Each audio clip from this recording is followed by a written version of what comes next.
Ventspils kameru orķestris ir gados jauns mūziķu kolektīvs, taču spējas īsā laika periodā sasniegt augstu profesionālās meistarības līmeni. Man šķiet, ka izrāviens ir neticami strauji noticis, un kad mēs tik īsā brīdī jau varam tādas nopietnas skaņdarbus un tik augstā kvalitātē izpildīt, tas ir tiešām apsveicami.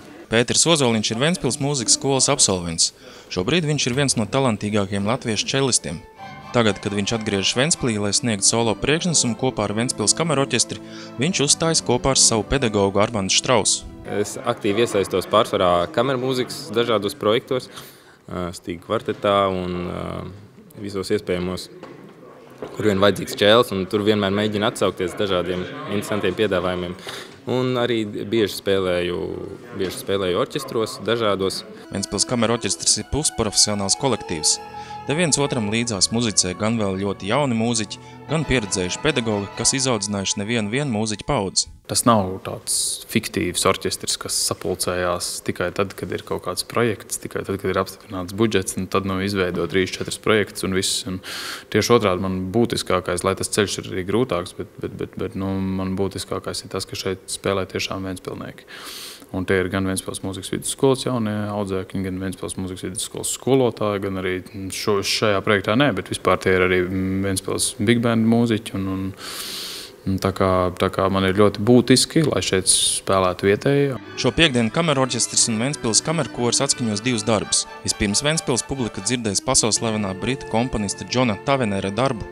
Viņš savu radošo darbību veltīja reliģiskai tematikai. Otrajā daļā skanēs franču komponista Kamila Sensāna rekvijējums. Skaņdarbs tas ir īpašs skaņdarbs, un tur ir vajadzīga īpaša sagatavotība gan solistam. Šobrīd pēc mēģinājuma laikā sapratu, ka man vēl ir daudz darba, bet arī klausītājiem ir jānāk ar atvērtu sirdi, atvērtu prātu, klausīties un mēģināt iedziļināties un saprast.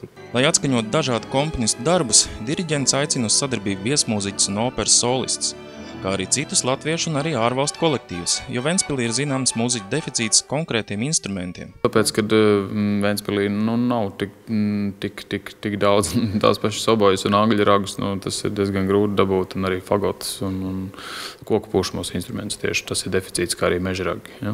Lielajā piekdienā kopā ar kamerkoru un orķestru uzstāsies čellists Pēters Ozoliņš, solisti Kristīna Gailīte, Mihails Čulpājevs, Armands Siliņš un Sabīna Krilova. Artur Sančs, Tatjana Saksagāns, Andrijs Kuligins, Kurzemes televīzija.